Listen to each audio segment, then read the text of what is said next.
Ya, halo teman-teman sekalian, kembali lagi di channel tutorial akuntansi dan perpajakan. Kali ini masih di kursus Vokasia, di mana Vokasia ini adalah platform digital untuk kursus secara online. Jadi teman-teman bisa menggunakan Vokasia untuk eh, belajar dimanapun dan kapanpun. Baik teman-teman, hari ini kita masuk di sesi keempat pada kursus cara perhitungan PPh pasal 21 untuk karyawan, di mana saat ini kita akan menghitung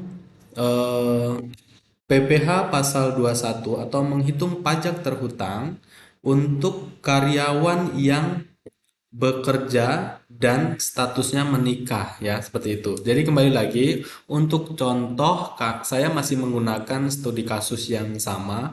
Untuk teman-teman yang ingin mengikuti kursus ini tentunya harus melihat di sesi-sesi sebelumnya karena ini sangat berkaitan tentunya. Baik teman-teman sekalian, di sini coba akan saya bacakan untuk studi kasusnya. Di sini masih ada Raffi Ahmad. Yang membedakan adalah dia sudah menikah dengan tiga anak. Ya, jadi selama tahun 2022 menerima gaji per bulan 15 juta, PT ABC mengikuti program pensiun, BPJS Kesehatan, dan BPJS Tenaga Kerja. Perusahaan membayar iuran pensiun kepada dana pensiun yang pendiriannya telah disahkan oleh Menteri Keuangan sebesar 60.000 selama 1 bulan. Raffi Ahmad juga membayar iuran pensiun sebesar 50.000 sebulan. Di samping itu, perusahaan membayar iuran jaminan hari tua setiap bulan sebesar 3,7% dari gaji, sedangkan Raffi Ahmad membayar iuran jaminan hari tua setiap bulan sebesar 2% dari gaji dan BPJS Kesehatan 0,5% dari gaji, premi jaminan kecelakaan kerja, jaminan kematian, dan BPJS Kesehatan dibayar oleh perusahaan dengan jumlah masing-masing sebesar 1%, 0,3%, dan 4% dari gaji.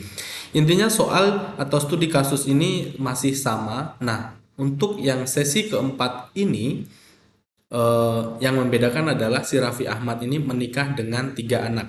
Perhitungannya masih sama ya teman-teman. Kita harus menambahkan gaji pokok si Raffi dengan asuransi yang dibayar perusahaan. Di sana ada JKK, JKM, BPJS Kesehatan, iuran pensiun bukan objek pajak, jadi tidak bisa ditambahkan di penghasilan si Raffi Ahmad. Sama dengan JHT yang 3,70% ini yang dibayarkan oleh perusahaan juga bukan merupakan objek PPh pasal 21. Selanjutnya kita identifikasi pengurangnya. Di sana ada biaya jabatan 5%, maksimal 500.000 dalam sebulan, asuransi dibayar karyawan, iuran pensiun.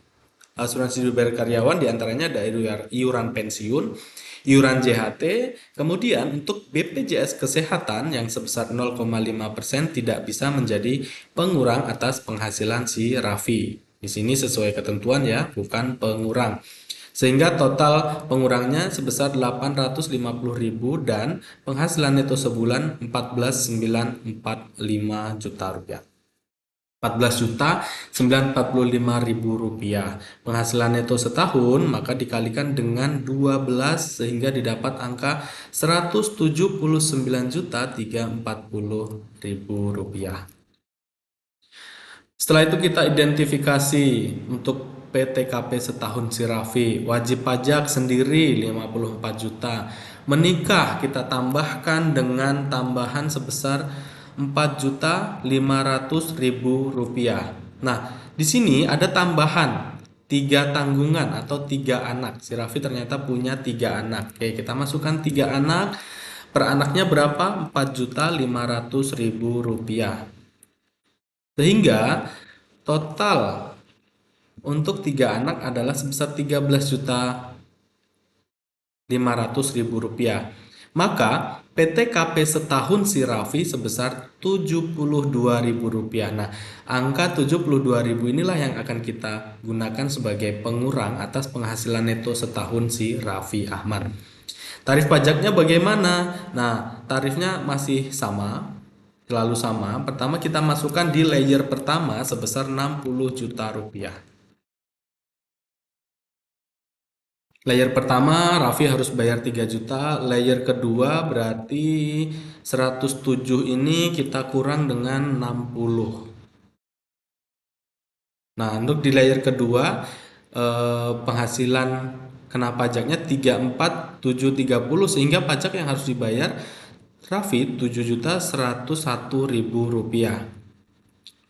Total PPh yang harus dibayar si Raffi sebesar 10.101.000 rupiah, ini PPh setahun, dan PPh sebulan yang dibayar oleh si Raffi adalah sebesar 841.750.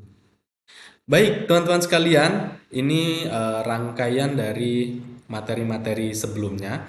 Sesi keempat ini menghitung pajak terutang untuk karyawan dengan status menikah dengan 3 anak, dan itu merupakan perhitungannya yang teman-teman bisa pelajari. Mudah-mudahan penjelasan ini menjadi pengetahuan buat kita semua dan berguna juga buat teman-teman sekalian. Terima kasih, ikuti terus kursus di Vokasia dan ikuti sesi-sesi berikutnya. Terima kasih.